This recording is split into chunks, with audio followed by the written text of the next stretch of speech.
Hey guys, welcome to the Liberal Hive Mind, a channel solely focused on exposing the abundant hypocrisy of the left. It's always fascinating to analyze the way the left thinks. And the more and more you delve into it, the more and more you delve into the liberal hive mind, the more and more you start to notice some general themes, some characteristics. And one of those characteristics, I'd say, is being completely out of touch and lacking any self-awareness whatsoever. I see this all the time. It's almost as if the left doesn't understand how they're perceived. They post these statements or they post these highlight clips thinking it's some big own or an incredible segment that's going to convince people to come over to their side, but instead I think it serves the exact opposite purpose, and they just can't wrap their head around it. So I got this clip of Jon Stewart that recently went viral on X. I think it's an old clip if I'm not mistaken, but we got leftists all over the platform promoting this Jon Stewart rant as if it's some sort of own on the right. But it's anything but, if anything, it reads like a globalist tirade about how there's no real America, whatever that frickin' means, as if national identity is some kind of made-up fairy tale that only right-wing extremists believe in. I think this clip perfectly encapsulates how the left gaslights people into hating their own country. I want to talk about this and the concept of a post-nationalist state.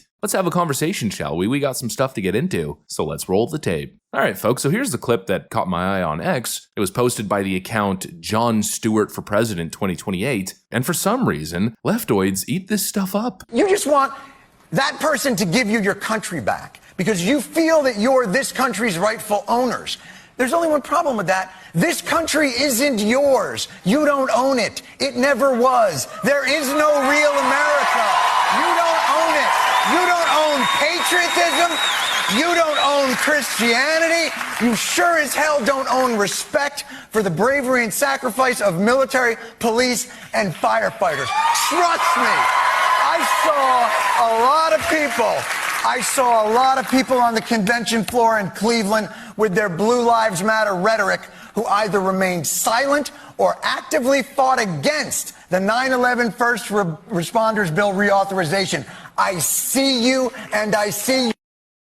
Now initially I find the clip a little bit paradoxical because he's claiming that the right doesn't own patriotism and we're patriots too, and then he attempts to make the argument that there's no such thing as America, which kind of seems non-patriotic, I might say. But you know, pseudo-intellectual leftists, they eat this stuff up, this globalist idealism. But when I hear this kind of messaging, this kind of rhetoric, immediately my brain goes to the WEF. The Klaus Schwab alarm bells start ringing in the back of my mind. It seems like Jon Stewart is yet another stooge pushing this coordinated talking point that the globalist elites are so hell-bent on pushing. It also reminds me of the Canadian tyrant, Justin Trudeau, who adopted a very similar philosophy. He seems to be the European globalist WEF golden boy. Well, not too long ago, he said something that I thought was really concerning and really opened my eyes. He labeled the country of Canada as being the first post-national state, which basically seems like a fancy way of saying your country doesn't belong to you anymore, which seems to be really the leftist worldview these days. Across the Western world, you know, the left is constantly pushing this idea that America doesn't deserve its prosperity, that its history is somehow uniquely evil and that we need to tear down the institutions, rewrite history, redistribute wealth, and open the borders, all in the name of some vague utopian globalist agenda that, surprise, surprise, in the end would probably only benefit the ruling class. You know, the left is acting like Jon Stewart is making some profound, morally superior argument, when in reality, I think he's just parroting the exact same nonsense being pushed by every corrupt politician, media outlet, and globalist entity that seem to be hellbent on ending the American way of life. These unelected globalist councils, let's call them, that want to control everything we do and everything we say. You will eat the bugs and you will like it. We cannot surrender to that. This idea that there's no real America, that America doesn't actually exist. No, America does exist, and it's something that should be preserved.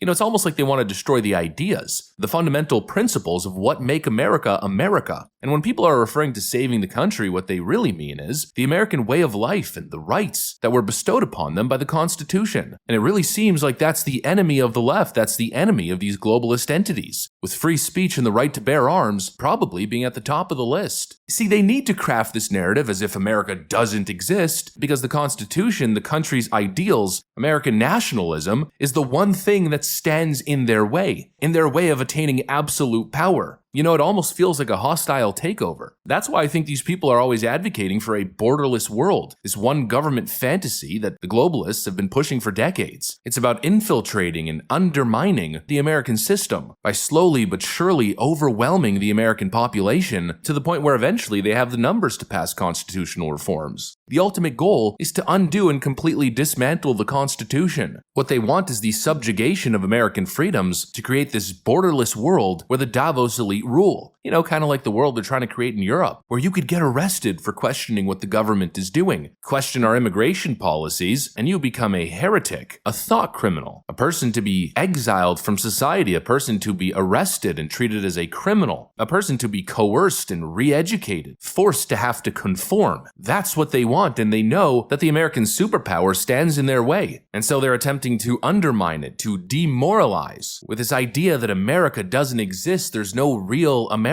But real America is about independence, self-reliance, hard work, faith and family. It's about freedom, actual freedom, not the kind of fake government-approved freedom that the left talks about, where you can do whatever you want as long as you obey their rules and regulations. The real America is about having the right to stand up against tyranny, the right to call out tyranny, the right to criticize your officials, and to organize on behalf of the people. That's the real America, and that exists. And that's what people are talking about protecting, and not everybody, stands by those ideals. So the idea that you could lose America through endless open borders and immigration by ceding rights and power to globalist entities and big government, well, it's a real threat. It's not some made-up tinfoil hat fake patriotism that the right pretends to have a monopoly on. No, it's real, authentic, genuine concern. People want to protect the American way of life, and with good reason. And people who use their platform to undermine that concept, well, honestly, I'm reading 3 letters on their forehead. WEF.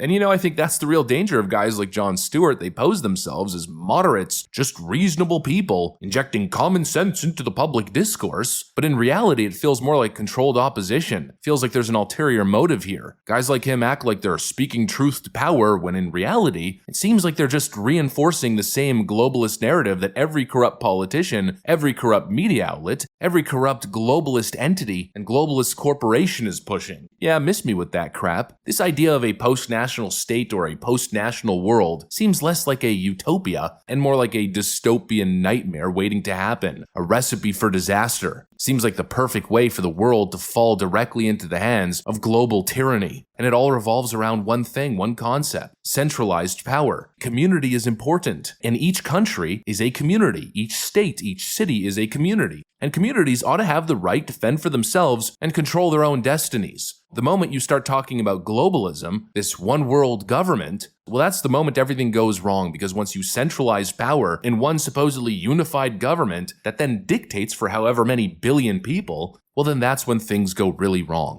Central planning never works, and history has shown us that time and time again. Anyways, that's pretty much what I got for you guys on this one. Hopefully you enjoyed the video. If you did, make sure to leave a like and possibly subscribe. Thanks for watching, and I'll see you on the next one.